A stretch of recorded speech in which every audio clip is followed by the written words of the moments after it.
Buenas noches.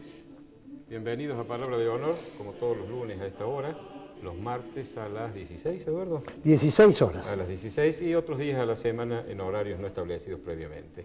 Hoy tenemos como invitada a Isabel Martínez, que es la presidenta de la Cámara de Industriales Metalúrgicos de Córdoba, que ya ha estado en nuestro programa y es una persona que nos va a hablar de la situación del área a la cual ella representa, las dificultades por las que están pasando y cuáles las perspectivas que avisora. Sí, por la coyuntura que tenemos con Brasil tan particular, ¿cierto? Y yo voy a hablar de un paradigma, Prudencio, de un paradigma que los factores de poder, que están muy ocupados en lo urgente y no en lo importante, quizás todavía no se hayan dado cuenta que se está instaurando en la sociedad argentina. Bueno, me quedo con curiosidad por saber cuál es ese paradigma. Bien. Bueno, los invitamos a que nos acompañen. Primero mi editorial, después la invitada, el editorial de Eduardo y mi columna final, como siempre.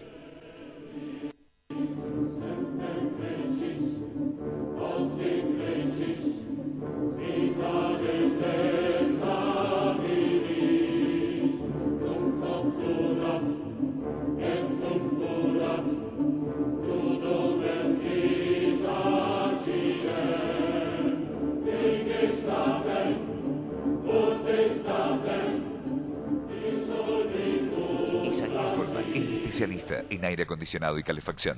Todas las marcas, todos los productos y sus repuestos con la mejor financiación. Isaías Goldman, el especialista. Bulnes, esquina Pringles, teléfono 589-0033.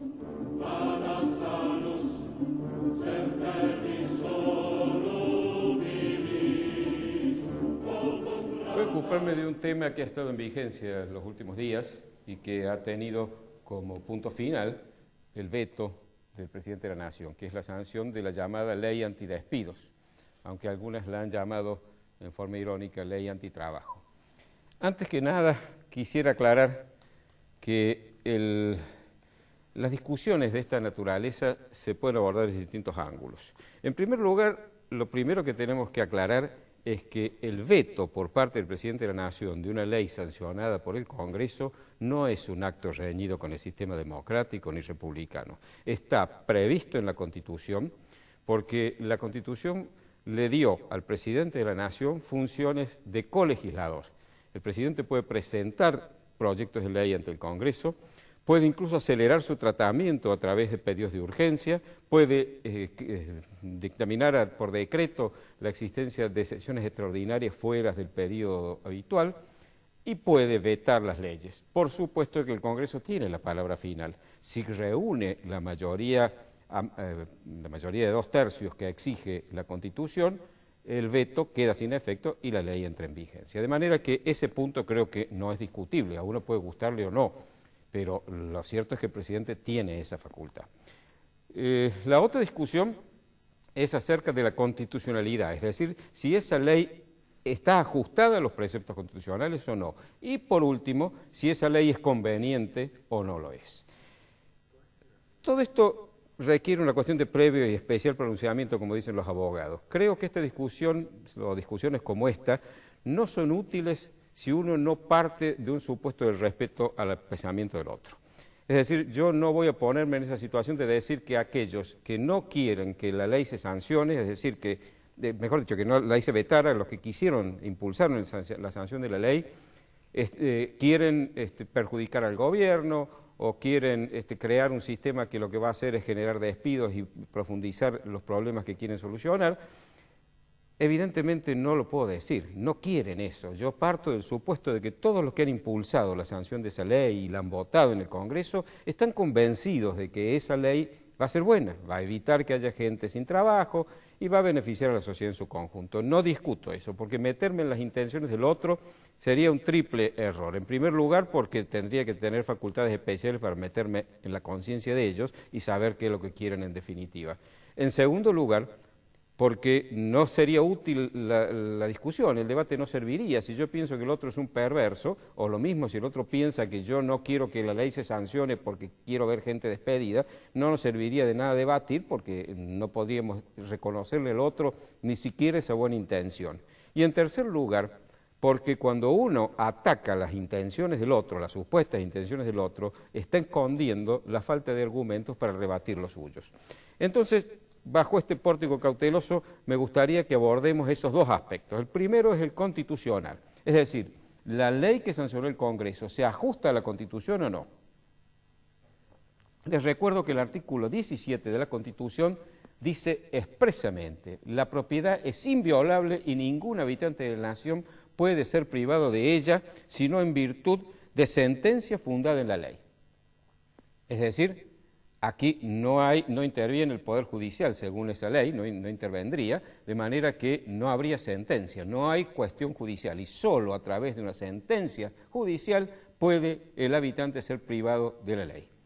Pero luego dice que la expropiación por causa de utilidad pública debe ser calificada por ley y previamente indemnizada. Supongamos que en este caso este ataque a la propiedad, es decir, esta expropiación, porque en definitiva se trata de eso. Si yo a alguien le obligo a hacer algo contra su voluntad que le resulta perjudicial a sus intereses, estoy atentando contra su propiedad.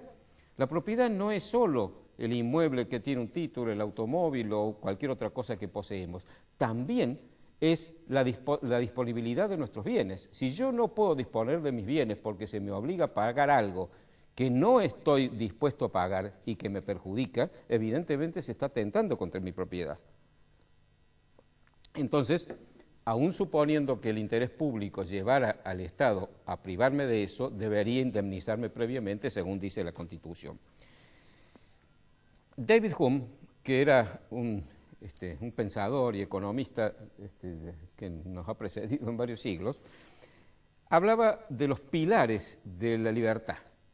La libertad de un pueblo se sustenta en tres pilares fundamentales, decía. El primero es la estabilidad en la posesión de los bienes, es decir, que el individuo que tiene los bienes no sean afectados por leyes o determinaciones del gobierno en la disponibilidad y el dominio de esos bienes. Segundo, la transferencia de esos bienes con consentimiento, que nadie lo obligue a comprar o a vender o a deshacerse de ellos de una u otra manera. Y tercero, el cumplimiento de los contratos. Estos tres pilares son los que garantizan la paz social, la seguridad y el progreso de un pueblo. Cuando uno de estos tres pilares falla, estos valores empiezan también a atenuarse e incluso a desaparecer. El empleo es un contrato entre el empleador y el empleado. Es un contrato que supone o lleva implícito el interés mutuo, es decir, ambos han estado de acuerdo, uno al designarlo, el otro aceptar el cargo. Entonces, debe ser rescindido por cualquiera de las dos partes de conformidad con el acuerdo previo, porque de la misma manera en que el empleador, cuando ve que el empleado no solo le beneficia, sino que le causa un perjuicio porque no aumenta la producción en la proporción que debe pagarle, el empleado cuando ve que no le conviene o descubre que tiene un empleo mejor remunerado o que más le conviene mejor, puede irse libremente, salvo que las condiciones del acuerdo previo fijen ciertos requisitos. De manera de que esto es importantísimo. La ley que se sancionó está violando expresamente el artículo 17 de la Constitución y está atentando contra el principio de la libre utilización de los bienes, de la propiedad. A eso se agrega también que violaría el artículo 28 de la Constitución, que dice expresamente que los derechos, garantías y libertades sancionadas en los artículos anteriores no podrán ser disminuidos o alterados por las leyes que reglamenten su ejercicio. Es decir, esta ley estaría violando esos principios, libertades y garantías, y estaría violando entonces por doble vía la Constitución de la Nación. Ahora bien, analicemos si esa ley, más allá de su inconstitucionalidad, es conveniente o no, porque quienes no están de acuerdo con ello dicen que, lejos de prevenir el despido, alimenta que las empresas incurran en él. Primero, en la etapa previa de la sanción de la ley, se hacen despidos para que no hacerlos cuando la ley ya haya establecido, por ejemplo, la doble indemnización. Y en segundo lugar, porque evidentemente cuando se afecta la disponibilidad de los bienes y de la renta de una empresa, cuando se le está conculcando o limitando, esa empresa llega a un momento que no va a poder subsistir. Y eso sobre todo corre para las pymes, las pequeñas y medianas empresas. Entonces, la consecuencia en muchos casos es que al no poder despedir 1, 2 o 3 empleados para poder equilibrar sus finanzas, termine cerrando la empresa y se queden sin trabajo todos los empleados, con lo cual el resultado es el contrario del que se ha buscado. Es decir, la falta de seguridad jurídica es dañina porque el círculo virtuoso de estabilidad jurídica, inversión, producción y demanda de trabajo y de calidad de trabajo se rompe y empieza a aparecer el círculo vicioso, es decir, ausencia de seguridad jurídica, disminución de la inversión y caída de la demanda de trabajo, que es lo que estamos viviendo hoy. Ya los derechos de propiedad están siendo alterados hace tiempo y sin embargo la justicia no ha reaccionado como debería. Fíjense ustedes que la presión impositiva hoy se calcula que está en el orden del 55%, es decir, no tiene parangón en la historia, no tiene precedentes. Y esto viola expresamente la ley, las leyes y la Constitución, los artículos que estableció al comienzo, y también la propia jurisprudencia de la Corte Suprema de Justicia que dice que más del 35% de presión fiscal es confiscatoria. Las restricciones a la propiedad han mostrado que no son eficientes y que lejos de serlo terminan causando pobreza. Y terminan, en muchos casos, en tiranías, en brutales tiranías. Hay 3 formas de conculcar estos derechos de propiedad. La primera es abierta, las tiranías. Por ejemplo, el caso de la Unión Soviética, el caso de la China de Mao, el caso de la Cuba de los Castro. Directamente el Estado se apropia de la propiedad y no hay propiedad privada. En algunos casos se hace bajo un telón republicano, bajo un supuesto funcionamiento de la República. Ocurre como en Venezuela, que el Estado va apropiándose de una serie de elementos y poniendo impedimentos, con lo que el derecho de propiedad queda seriamente limitado. Y el tercero es el populista, que es propio de la Argentina y, por ejemplo, también se ejerce en Bolivia, en Ecuador, en México, en alguna medida en Brasil, en donde el Estado avanza tanto con leyes que supuestamente benefician al pueblo que termina ahogando la producción y generando ese círculo vicioso. Entonces, de muy buenas intenciones suele estar empedrado el camino del infierno. Y la experiencia argentina debe ser suficiente para advertir que cuando se ha querido crear soluciones para los problemas por este camino, siempre, en definitiva, el resultado ha sido algo peor.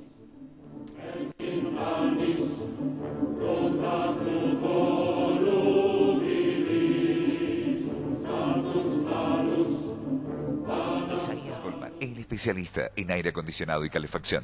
Todas las marcas, todos los productos y sus repuestos con la mejor financiación. Isaías Goldman, el especialista. Bulnes, esquina Pringles, teléfono 589-0033. Centro Tomografía Computada Córdoba Sociedad Anónima. Instituto Ulton, líder en diagnóstico por imágenes. Primer instituto de cirugía ambulatoria mínimamente invasiva del interior del país. Avenida Vélez Arfiel 562, Córdoba, Argentina. Teléfono 0351-426-7700. Maluf y Asociados, Desarrollos Inmobiliarios Integrales, 40 años, desarrollando emprendimientos de calidad. Obispo Salguero 775, Planta Baja, Nueva Córdoba. Teléfono 0351-460-2381. Ahora comprar tu auto es una experiencia única. Llegó AutoCity, un nuevo espacio con 0 kilómetros, usados, pista de prueba y área de servicios. AutoCity, los autos evolucionan. El lugar donde encontrarlos también.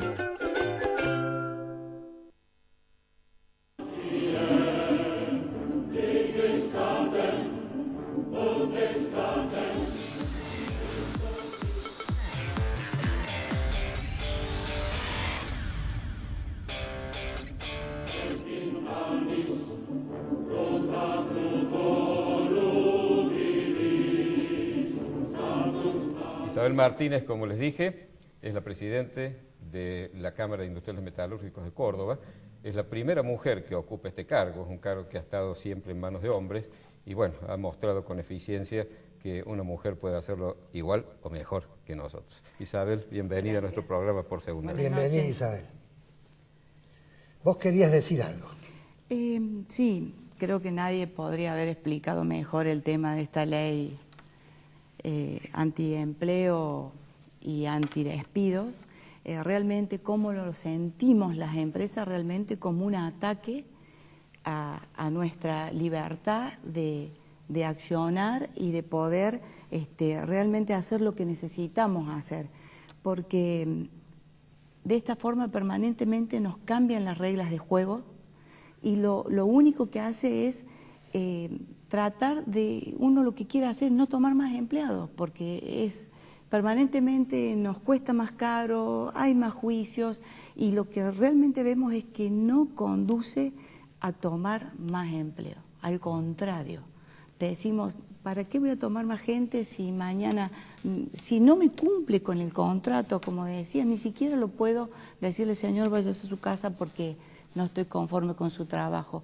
O sea, creemos que lo que hay que hacer es al revés, incentivar el empleo. Y nadie mejor que eso, que las empresas y que las pymes, que es lo que sabemos hacer, crear trabajo, generar trabajo, y que estén las condiciones dadas y no que permanentemente nos cambien la regla de juego. Porque cuando tomamos ese empleado, en su momento estas condiciones no estaban. Isabel, vos además de presidenta de la Cámara, sos titular de una empresa autopartista y familiar, ¿cierto? Sí, tenemos 13 empresas. Una de ellas es de mi padre, es el fundador, otra somos los socios gerentes, yo y 2 hermanos más, Gabriela y Gustavo, y una tercera empresa que es autopartista también en sociedad con una empresa MA Argentina Automotive. Es decir, vos conocés perfectamente desde adentro lo que está ocurriendo. Así es. Y yo creo, Prudencio, que es la mejor evidencia lo que nos acaba de decir la licenciada sobre el tema de esta ley. ¿Por qué no nos explicás, antes de entrar en el tema Brasil, que es el tema fundamental por el que te hemos convocado, qué es la Cámara, cuáles son las empresas que están en la Cámara y qué es una pyme? Bueno, la Cámara Industrial Metalúrgica de Componentes de Córdoba ha cumplido 69 años y nuclea a distintas ramas no sos de empresas. Entonces. No. Es obvio. Sí. Nuclea distintos tipos de empresas del rubro metalúrgico, empresas que hacen a la construcción, trabajan para el sector de la construcción, empresas que trabajan para el sector de la línea blanca, empresas que trabajan para el sector maquinaria agrícola y también autopartistas, eso en su mayor parte. Así que está muy repartido los rubros en que la Cámara nuclea empresas.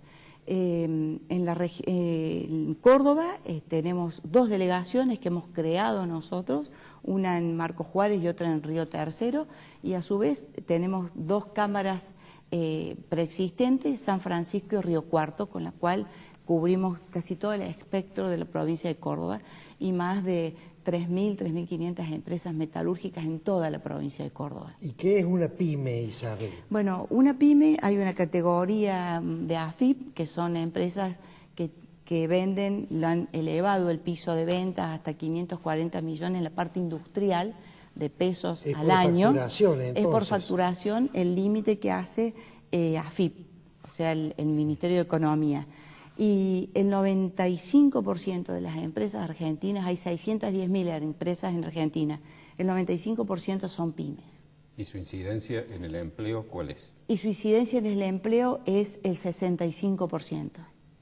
O sea que tiene una importancia capital. Sí, y de esas 95% de empresas que son pymes, el 70% tiene menos de 200 empleados. Y lo importante de aclarar, creo yo, es la fragilidad de la pyme, porque la pyme necesita una tutela. Si la pyme no es tutelada y al contrario, a la pyme se le saca, son empresas muy frágiles que no tienen la posibilidad de aguantar estos cambios que tienen las empresas grandes. Totalmente. Digamos, nos tratan igual que si fuéramos una gran empresa, tanto impositivamente, legislativamente, o sea, no hay una discriminación por ser pymes, todos nos miren con la misma vara y no tenemos el mismo acceso al crédito porque las garantías no son las mismas. Impositivamente es lo mismo. Ahora va a ir una nueva ley PYME que tenemos esperanzas que realmente puede ayudarnos. ¿Está presentado el proyecto ya? Lo van a presentar ahora en el Congreso en estos días. Ah, qué bueno. ¿La conoces ya el texto? Justamente hoy tenemos un asesor en materia impositiva que va a ir un poco a explicarnos bien de qué consta cada uno de lo que va a salir en el proyecto de ley, que después tendrá modificaciones o no, no sabemos, pero realmente necesitamos una ley PYME que contemple eso. La mayoría de las empresas, el 80% son empresas familiares.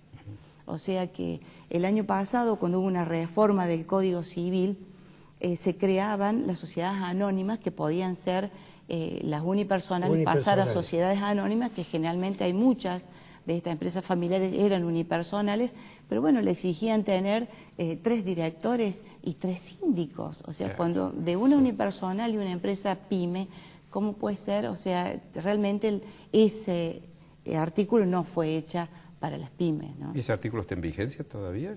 Sí, salió en el Código Civil. Vos querías preguntar de Brasil, Prudencio. Sí, creo que la mayor preocupación de ustedes en este momento es la situación por la que atraviesa Brasil, que ha disminuido sensiblemente la demanda, sobre todo de autopartes, ¿no? Sí, totalmente. El sector automotriz es el más afectado por la crisis brasilera. Brasil venía de vender 3 millones de autos y este año ojalá llegue a vender 1.800.000. Casi la mitad. El 70% de la exportación de automotriz de Córdoba va a Brasil. El 70%. Va hacia Brasil, o sea, tanto sea de vehículos como de autopartes. Y la gran preocupación que vemos es que hay una gran diferencia de competitividad hoy entre Brasil y Argentina. ¿Por qué, Isabel? ¿Por el tipo de cambio? Eso es una de las herramientas que ya estamos llegando a casi no tener. Luego de la devaluación que hubo en enero, estamos perdiendo mucho por la alta inflación que hubo. Brasil está mucho más competitivo en materia de mano de obra, en materia de materias primas, tiene menores precios que nosotros, tiene menor impacto en esos 2 ítems que son los fundamentales que hacen a las autopartes. Por ejemplo, las autopartes entre el 50 y el 70% es materia prima, un 25-30 de mano de obra. Esos 2 insumos golpean mucho más la presión fiscal, y lo que estamos viendo es que Brasil, lejos de no comprarnos hoy, lo que está haciendo es vendiéndonos muchísimo. Y hay muchas empresas que están del rubro de repuestos fundamentalmente, que Brasil está entrando con descuentos y con ofertas de 30%, 40% menos que lo que se puede producir acá. El sub y baja ha cambiado. Exactamente. ¿El costo laboral es más bajo en Brasil que en Argentina? Es la mitad que en Argentina. ¿La mitad? Sí. Claro, o sea que la competitividad de ustedes hoy con respecto a Brasil está muy deteriorada. Está muy deteriorada. Y sería interesante, no sé si tenemos tiempo porque ya debemos estar terminando el primer bloque, quizás sea bueno que la pregunta que te quiero hacer la dejemos para el segundo. Me gustaría que nos dijeras, dentro de la gravedad o de lo preocupante que es la situación que ustedes están viviendo, ¿cuáles son las perspectivas que ven en el mediano, en el inmediato, en el futuro y en el futuro más remoto, tanto en la relación con Brasil como en la situación económica de la Argentina por sí misma? Bueno. Dejamos entonces ahora y pasamos al otro bloque.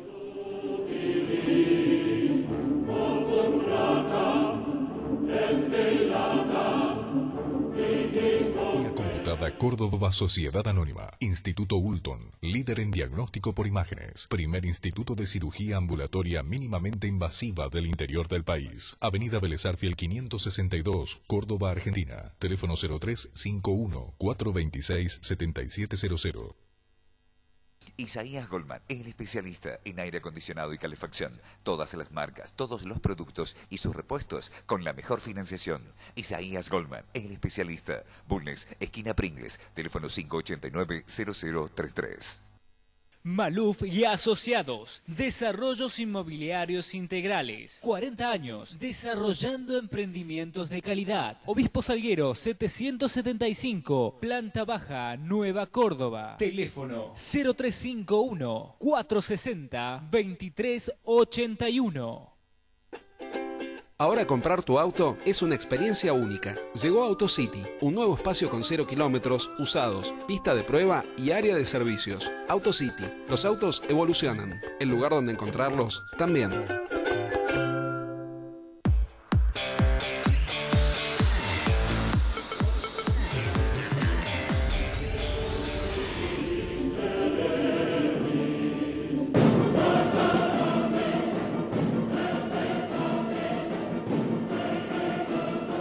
Reitero la pregunta por si alguno de los televidentes no la escuchó. Lo que te estaba pidiendo es que nos dijeras, a juicio tuyo y en general del sector al que vos representas, cuál puede ser o cuál esperan que sea la evolución de este problema con Brasil y de la economía de la Argentina en general, tanto en el corto como en el mediano y largo plazo. Bueno, la coyuntura es muy difícil. Hay empresas que están muy complicadas, hay empresas que están pidiendo el subsidio del repro para poder mantener mano de obra y no despedir. Estamos siendo muy golpeadas las empresas por las alícuotas de ART, que por la cantidad de juicios que tienen las aseguradoras de riesgo de trabajo, ellos se cubren aumentando las alícuotas de las empresas, y hay algunas empresas que realmente se les torna ya en una situación impagable esos costos. La coyuntura es difícil. Nosotros hacemos cuatrimestralmente observatorio de la actividad industrial metalúrgica. Es un observatorio que lo hacemos hace 10 años preguntando las mismas cosas y algunas coyunturales. Y, por ejemplo, el 50% de las empresas que respondieron a la encuesta tienen menor producción que el año pasado, y solo el 68% ha mantenido el empleo. O sea que no es una relación la producción con el empleo, siempre se trata de mantener el empleo lo más posible. De esas empresas, del total de empresas, el 60% disminuyó la rentabilidad con respecto al año pasado. O sea que es realmente una situación muy complicada. En el mediano plazo y largo plazo apostamos mucho a la obra pública que ha anunciado el presidente. Se va a venir una reactivación de las empresas que le abastecen a la construcción, a todo lo que sea obra pública. Esas empresas van a empezar a mejorar un poco su... ¿Que son máquinas y herramientas o materiales que son materiales que se adosan a la obra, empresas que hacen cosas, aberturas, o sea, que están ligadas con construcción y más también con la obra pública. Desagües, caños, todo esto de los gasoductos va a ayudar a que las empresas se movilicen un poco. Y en el sector automotriz venimos trabajando con el Estado Nacional en una nueva ley de fortalecimiento del sector autopartista para tratar de compensar un poco este gran desfasaje que tenemos con Brasil. Es un incentivo que si las automotrices nacionalizan el 50% de las autopartes, van a tener un 15% de reintegro, y eso va a ayudar a compensar con Brasil.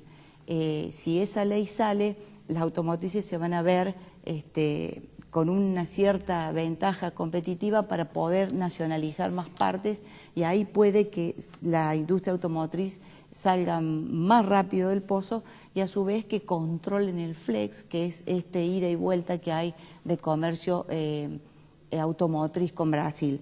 Hay muchos proyectos, tanto en Córdoba, son los más importantes, que hace años que no había proyectos tan importantes como son las camionetas que se va a hacer en Renault, Nissan, Mercedes, en Santa Isabel, y el proyecto de Fiat. Son proyectos muy importantes, pero ya para de acá un año, 2017 y 2018.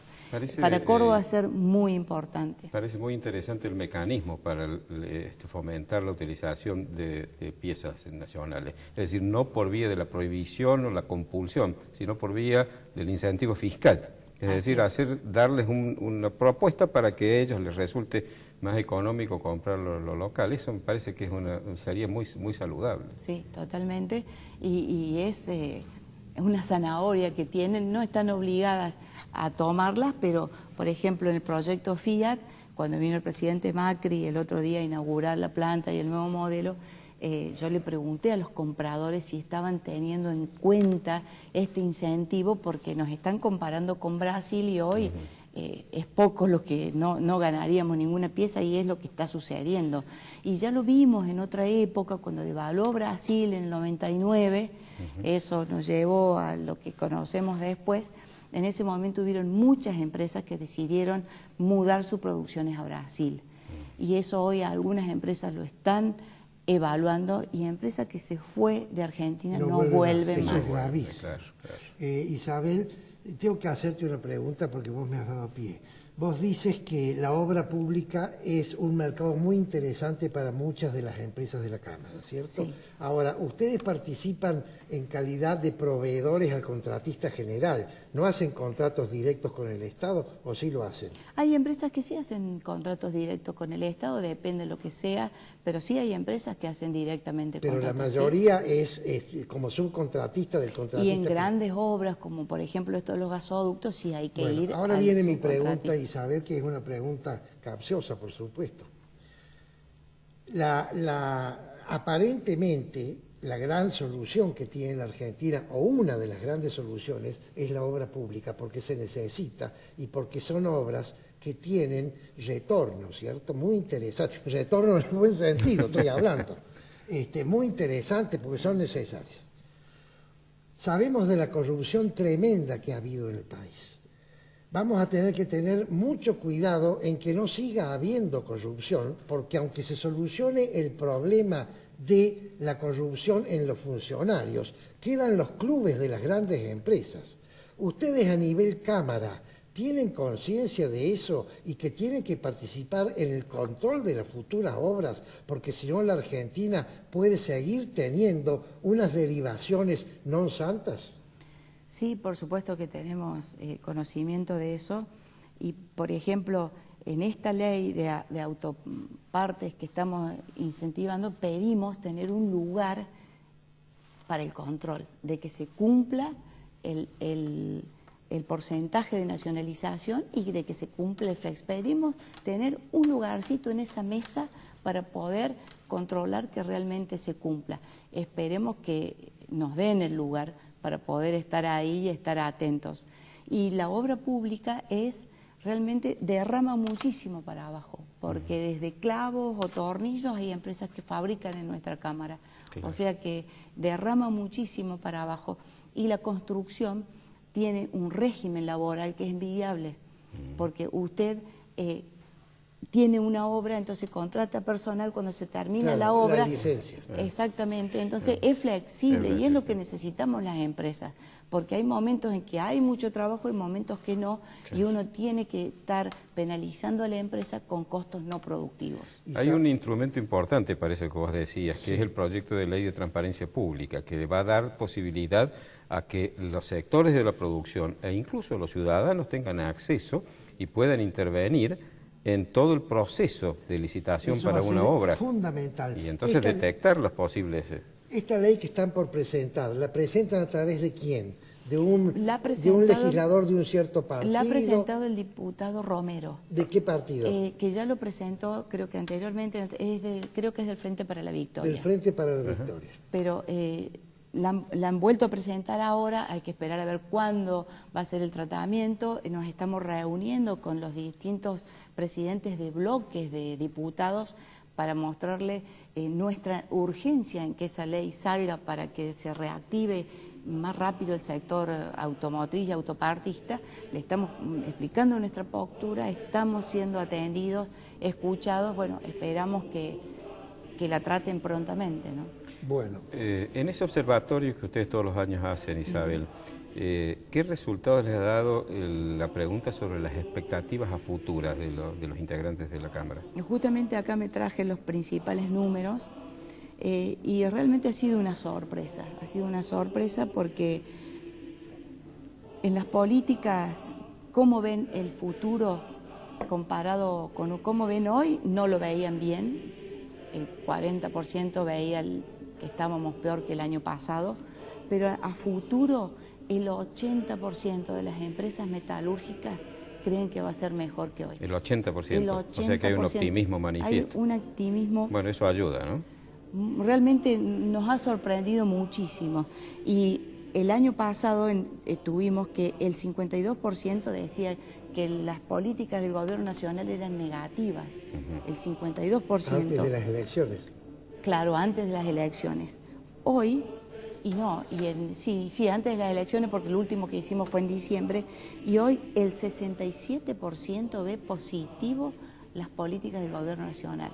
O sea que hay un gran optimismo, pero la coyuntura es lo que nos preocupa y mucho. Es muy importante esta entrevista que te hemos hecho, Isabel, porque vos sos un testigo presencial que está en el campo de batalla, ¿cierto? Es fundamental. Así es, y todos los lunes nos reunimos los colegas y tratamos los temas y de distintos sectores.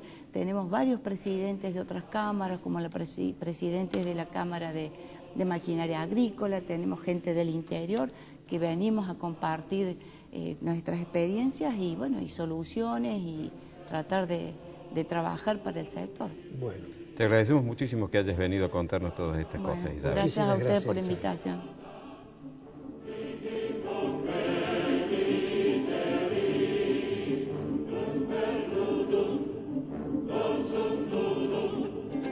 Ahora comprar tu auto es una experiencia única. Llegó AutoCity, un nuevo espacio con 0 kilómetros, usados, pista de prueba y área de servicios. AutoCity, los autos evolucionan. El lugar donde encontrarlos también.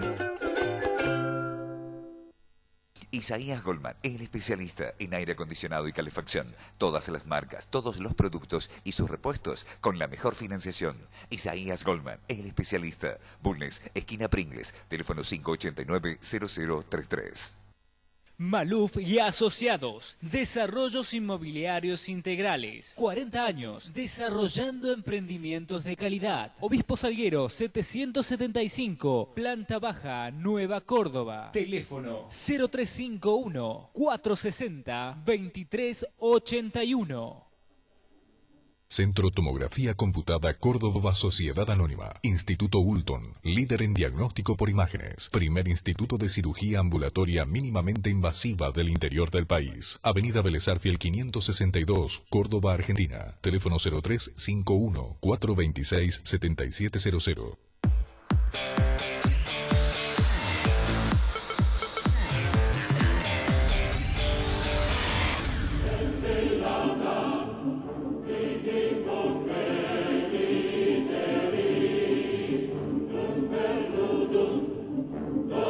El 10 de diciembre hubo un cambio de gobierno, pero además hubo un cambio de partido político. Eso lo sabe todo el mundo. Lo que mucha gente no ha advertido, vuelvo a repetir, porque está más preocupado en lo urgente que en lo importante, es que ha habido un cambio de paradigma. ¿Qué es un paradigma? Un paradigma es una idea que está aceptada por el gran colectivo de la comunidad. Y es muy importante el tema de la idea, porque ya lo hemos dicho varias veces. La idea genera la emoción, que genera la acción, que genera el resultado. De manera tal que si queremos buenos resultados, fundamentalmente si queremos vivir mejor, tenemos que tener buenas ideas. Las ideas en la Argentina han mejorado o han empeorado la vida de las personas. Al principio nosotros teníamos la idea que pertenecíamos al Reino de España. Un día cambiamos de idea, dijimos el poder viene de Dios al pueblo y el pueblo se lo da al rey, cuando el rey desaparece vuelve al pueblo. Y esa idea generó un gobierno propio. Después hubo otra idea, la idea de la intolerancia. Como yo tengo la razón, decían algunos en la primera junta, se van a hacer las cosas como yo digo y si no los voy a obligar a hacerlo. Después vino la idea del centralismo. La metrópoli, la hermana mayor, va de alguna manera a decidir qué van a hacer todas las provincias. Después vinieron las dos fabulosas ideas que generó la Constitución Nacional. Una es el sistema político de la República Democrática y la otra es el sistema económico del liberalismo, del capitalismo económico, que llevaron a la Argentina, desde la época de Sarmiento hasta la época de Irigoyen, de una economía de subsistencia a ser el 7º país del mundo. Luego esa idea cayó en desuso. Vino un grupo y dijo, nuestro grupo, somos iluminados, vamos a dejar de lado la Constitución y entonces vamos a manejar nosotros el país cada vez que queramos. Esa idea duró más de 50 años y luego cayó, gracias a Dios, yo creo que por la guerra de las Malvinas. Fíjense ustedes con tanta fuerza que después vino Alfonsín, la hiperinflación de Menem, vino la anarquía de la Rúa, vino el default de Rodríguez Sá, vino la especificación asimétrica de Duhalde, vino la corrupción de los Kirchner, y a nadie se le ocurrió nunca decir volvamos a un gobierno que no sea constitucional, busquemos un iluminado. Esa idea está entronizada. ¿Cuál es la idea que ha traído Macri o que ha aprovechado Macri? Es que el populismo no paga. Macri ganó las elecciones porque la mayoría del país se dio cuenta que el populismo no genera beneficio a la gente, sino que genera beneficio a estos señores que están en el poder, aprovechándose de que la gente creía que trabajaban para ellos. ¿Cómo consiguió Macri eso? Macri cambió la antinomia, porque un clavo saca otro clavo, mi amigo, decía un profesor nuestro. Macri cambió la antinomia. La antinomia, iniciada por Perón, era pobres versus ricos. Recuerden, alpargatas o libros, recuerden, combatiendo el capital, etc. Macri cambió esa antinomia por la antinomia de trabajo con esfuerzo y riesgo versus dádiva. Es decir, el tipo que trabaja versus el tipo que recibe su sustento sin trabajar o con un trabajo que no genera beneficio para nadie. Esta idea que ha instituido Macri, que todavía no está absolutamente cimentada, ya voy a hablar de eso, arrastra, por efecto arrastre, otras ideas. La primera es la inflación no va más. La sociedad se ha dado cuenta que la inflación no sirve y exige que se solucione el problema de la inflación. La segunda idea concatenada con esta es basta de corrupción, señor. No robe más usted porque usted me está robando a mí. Se ha establecido una relación entre el que roba y el que se perjudica, que obviamente es el pueblo. Y la tercera de las ideas de arrastre que va a llevar esta idea principal es: voy a votar a candidatos idóneos. No basta con que sean aceptados, no basta, fíjense lo que les digo, no basta con que sean honestos, quiero también que sean idóneos. ¿Qué significa eso? Quiero también que sean capaces. ¿Qué significa eso? Quiero también que sepan gobernar. Lo que ha ocurrido con María Eugenia Vidal es un ícono. María Eugenia Vidal, en mi opinión, es el David de David y Goliat. Fíjense ustedes, una chica joven, linda, simpática, sencilla, que arrasó contra el aparato peronista de la provincia de Buenos Aires, que durante decenios ha manejado la provincia. Arrasó contra el aparato político de Cristina, contra el aparato político de Scioli y contra toda la propaganda estatal del gobierno en ese momento. ¿Por qué? Porque además de honestidad, demostró idoneidad.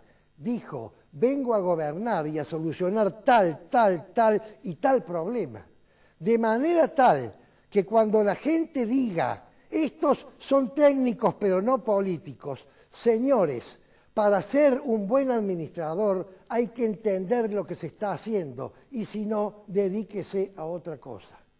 Si usted construye un hotel, usted funcionario público, construye un hotel que sale 5 veces más de lo que corresponde, no es idóneo. Si usted construye un camino de las sierras que tiene que estar cerrado durante meses porque parece que ha sido construido sobre fallas geológicas o porque parece que las defensas aluvionales no han sido perfectamente estudiadas, cuando la provincia tiene un equipo de profesionales extraordinarios. Señor, usted o no es idóneo o usted ha hecho las obras apuradas para poder, se me ha ido la palabra, para poder cortar la cinta antes de las elecciones, en vez de hacer las obras para satisfacer y beneficiar a la gente. Vuelvo al plano nacional. Esta idea no está del todo instituida, porque si Macri no consigue instaurar una situación económica que salga de la coyuntura, lo que explicaba la licenciada Isabel Martínez recién, en un plazo relativamente corto, va a volver a haber una contrarreacción de la idea populista, porque sobre esa idea se va a encolumnar el resto de la gente que se ha quedado en este momento sin participación en el gobierno, y entonces, si desplazan esta idea que se está entronizando, que es el trabajo con esfuerzo propio y no el populismo, vamos a tener 10 años más de Cristina Fernández de Kirchner, de Máximo Kirchner o de cualquier otro que lo suceda. Entonces, es fundamental que defendamos las ideas. Las ideas las crean ¿quiénes? Los pensadores. Las ideas las sostienen ¿quiénes? La opinión pública. Todos. Pero ¿quién pasa la idea del pensador a la opinión pública? ¿Saben quién? Los formadores de opinión. Los empresarios, los profesionales, los profesores, los pensadores y la prensa, queridos amigos. La prensa, la televisión, el diario, la radio, etcétera. Nunca en la vida argentina ha habido tanto interés por los programas de política y de economía como hay en este momento. Es entonces función de los formadores de opinión explicar estos temas y transmitirlos a la opinión pública para que estas ideas que generan los nuevos resultados no sean desplazadas nuevamente por futuras olas de populismo que esperemos no lleguen nunca. Es palabra de honor.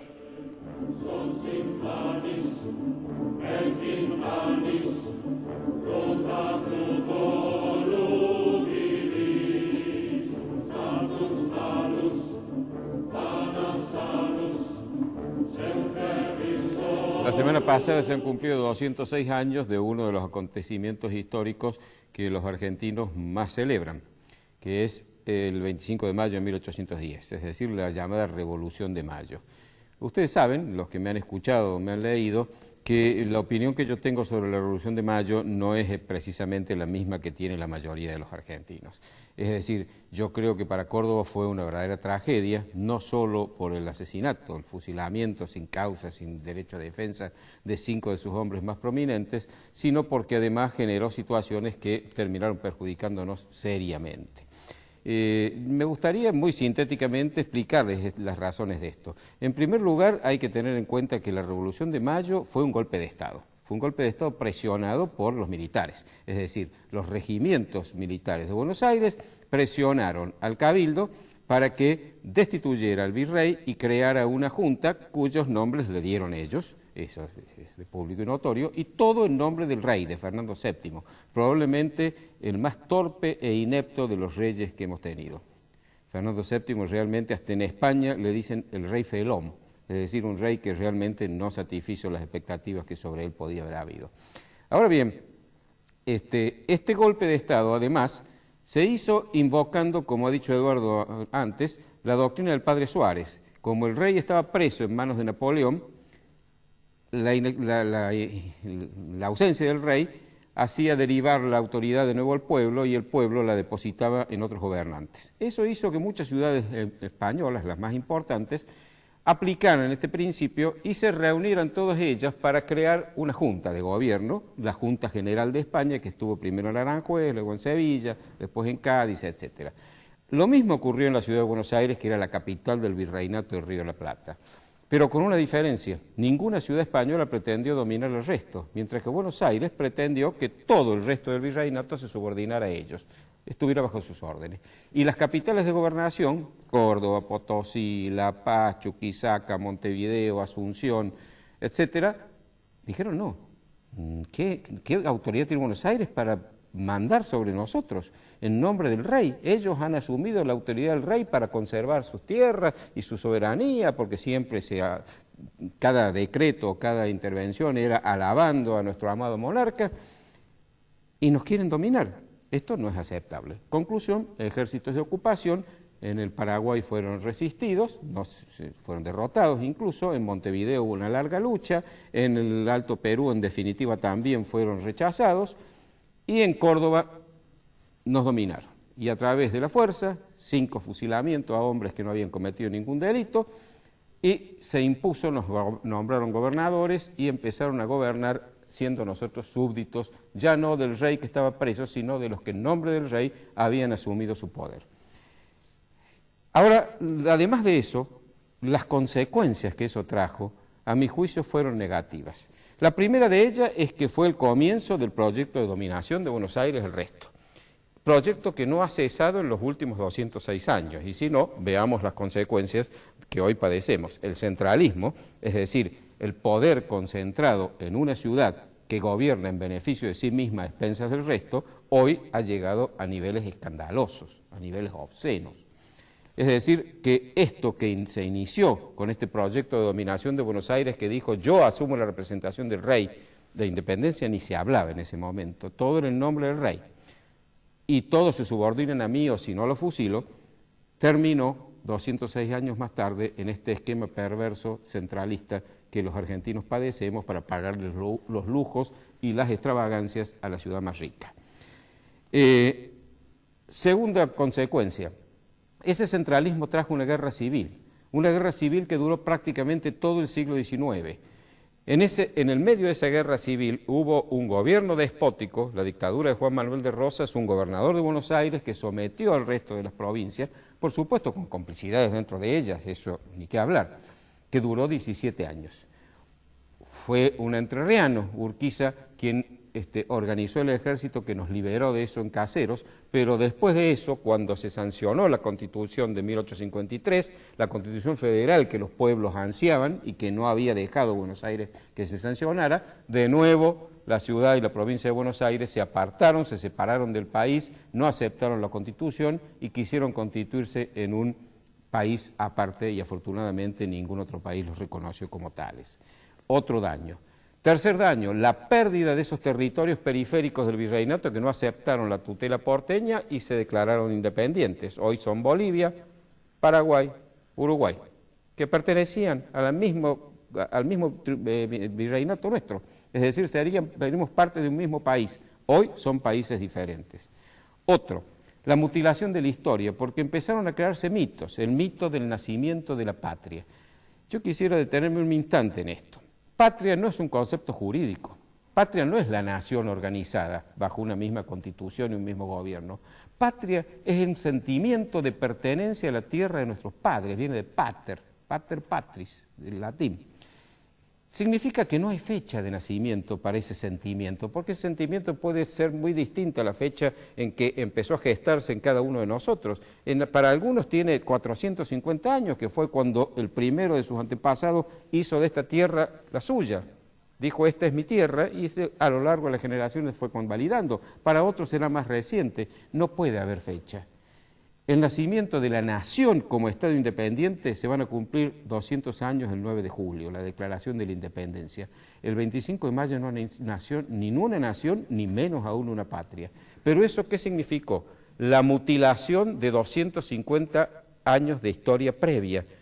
250 años que son la mayor parte de nuestra historia, porque es mayor ese periodo que el que vino después. Y como Buenos Aires dijo, la nación, la patria nace desde que yo la domino, Todo lo anterior no existe. ¿Alguna vez a ustedes les enseñaron cómo nació la Universidad de Córdoba, la historia anterior, cuando Córdoba era la ciudad más importante? No. Y la historia mutilada, el complejo de país de Casa Cuna, nacido de Gajo en 1810, como si antes no hubiera habido nada. Córdoba fue fundada en 1573, es decir, no me digan que no había patria. Y lo último, el poder militar. Cuando un golpe de Estado hace nacer a la patria, según esta teoría, todo golpe de Estado es un renacimiento y todo golpe de Estado en la Argentina, que tiene el récord mundial de golpes de Estado, era el renacimiento de la patria para quienes lo llevaban adelante. Y obviamente la instauración de la violencia como instrumento de acción política. En definitiva, si la patria nació fusilando gente que no había cometido ningún delito, ni tuvo un juicio, ni el derecho de defensa, toda la violencia utilizada también era para hacer renacer la patria. Y entonces eso nos trajo años de plomo, donde se cometieron crímenes de uno y otro lado, porque el crimen es siempre crimen irrepudiable, cualquiera sea la víctima, cualquiera el victimario y cualquiera la causa, por más noble que sea, que se invoque.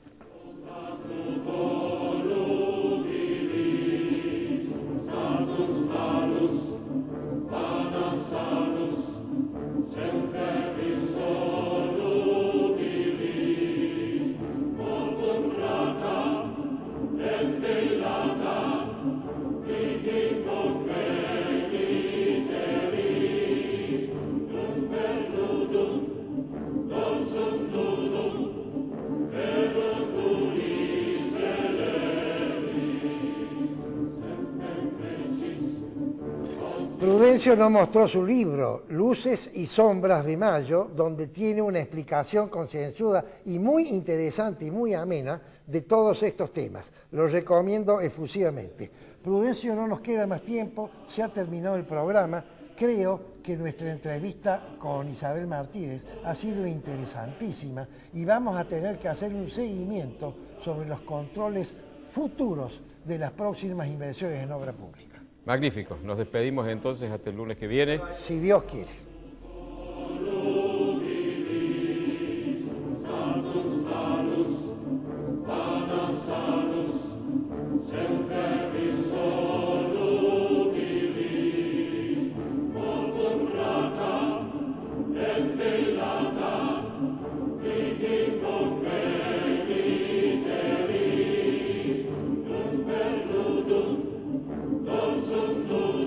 Isaías Goldman es especialista en aire acondicionado y calefacción. Todas las marcas, todos los productos y sus repuestos con la mejor financiación. Isaías Goldman es el especialista. Bulnes, esquina Pringles, teléfono 589-0033.